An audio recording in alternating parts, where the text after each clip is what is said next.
നമസ്കാരം. എമ്പുരാൻ വിവാദങ്ങൾ അവസാനിക്കാത്ത സാഹചര്യത്തിൽ ഇപ്പോൾ പരസ്യ ഖേദപ്രകടനവുമായി എത്തിയിരിക്കുകയാണ് ചിത്രത്തിലെ നായകനായ മോഹൻലാൽ. ലൂസിഫർ ഫ്രാഞ്ചൈസിന്റെ രണ്ടാം ഭാഗമായ എമ്പുരാൻ സിനിമയുടെ ആവിഷ്കാരത്തിൽ കടന്നു വന്നിട്ടുള്ള ചില രാഷ്ട്രീയ സാമൂഹിക പ്രമേയങ്ങൾ തന്നെ സ്നേഹിക്കുന്നവരിൽ കുറെ പേർക്ക് വലിയ മനോവിഷമം ഉണ്ടാക്കിയതായി താൻ അറിഞ്ഞുവെന്ന മുഖവരയോടെയാണ് മോഹൻലാലിന്റെ ഖേദപ്രകടനം. സിനിമയിലെ വിവാദ രംഗങ്ങളും മറ്റ് വിവാദ പരാമർശങ്ങളും മാറ്റുമെന്നും മോഹൻലാൽ വിശദീകരിച്ചിരിക്കുകയാണ്. ഒരു കലാകാരൻ എന്ന നിലയിൽ തൻ്റെ ഒരു സിനിമയും ഏതെങ്കിലും രാഷ്ട്രീയ പ്രസ്ഥാനത്തോടോ ആശയത്തോടോ മതവിഭാഗത്തോടോ വിദ്വേഷം പുലർത്തുന്നില്ല എന്ന് ഉറപ്പുവരുത്തേണ്ടത് തൻ്റെ കടമയാണ്. അതുകൊണ്ട് തന്നെ തൻ്റെ പ്രിയപ്പെട്ടവർക്ക് ഉണ്ടായ മനോവിഷമത്തിൽ തനിക്കും എമ്പുരാൻ ടീമിനും ആത്മാർത്ഥമായ ഖേദമുണ്ട്.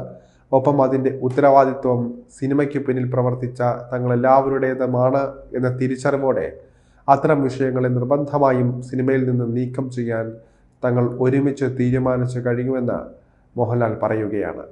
കഴിഞ്ഞ 4 പതിറ്റാണ്ട് നിങ്ങളിലൊരാളായാണ് താൻ തൻ്റെ സിനിമാ ജീവിതം ജീവിച്ചത്. നിങ്ങളുടെ വിശ്വാസവും സ്നേഹവുമാണ് തൻ്റെ ശക്തിയെന്നും മോഹൻലാൽ പറയുന്നുണ്ട്. അതിൽ കവിഞ്ഞൊരു മോഹൻലാൽ ഇല്ല എന്ന് വിശ്വസിക്കുന്നുവെന്നും സ്നേഹപൂർവ്വം മോഹൻലാൽ ഇതാണ് കുറിപ്പിൽ പറഞ്ഞിരിക്കുന്നത്. ഇതോടെ എമ്പുരാനിലെ റീസെൻസറിംഗ് അടക്കം മോഹൻലാൽ സമ്മതിക്കുകയാണ്. RSS പരസ്യ നിലപാടെടുത്ത സാഹചര്യത്തിലാണ് ലാലിന്റെ ഖേദപ്രകടനം എന്നാണ് സൂചന. മോഹൻലാൽ പൃഥ്വിരാജ് ചിത്രം എമ്പുരാനിൽ നിന്ന് 17 രംഗങ്ങൾ ഒഴിവാക്കുന്നുണ്ട്. ചിത്രത്തിലെ ചില രംഗങ്ങൾ രാഷ്ട്രീയ വിവാദങ്ങൾക്ക് ഇടയാക്കിയതിന് പിന്നാലെയാണിത്. ഇത് സ്ഥിരീകരിക്കുകയാണ് മോഹൻലാലും. RSS മുഖപത്രമായ ഓർഗനൈസർ കടുത്ത വിമർശനം ഇതിനെതിരെ ഉന്നയിച്ചിരുന്നു.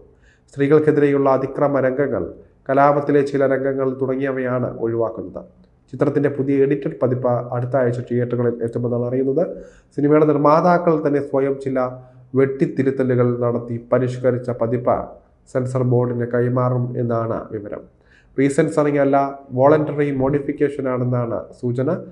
ചിത്രത്തിൽ നിന്ന് 10 സെക്കൻഡ് മാത്രമാണ് ആദ്യപതിപ്പിൽ സെൻസർ ബോർഡ് ഒഴിവാക്കാൻ ആവശ്യപ്പെട്ടിരുന്നത്. സ്ത്രീകൾക്കെതിരായ അക്രമവും ദേശീയ പതാകയെ സംബന്ധിക്കുന്നതുമായ ചില ഭാഗങ്ങളായിരുന്നു ഇത്.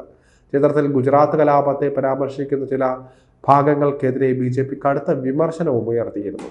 സെൻസർ ബോർഡിലെ RSS നോമിനികൾക്ക് ഇക്കാര്യത്തിൽ വീഴ്ച സംഭവിച്ചു എന്നായിരുന്നു ആരോപണം.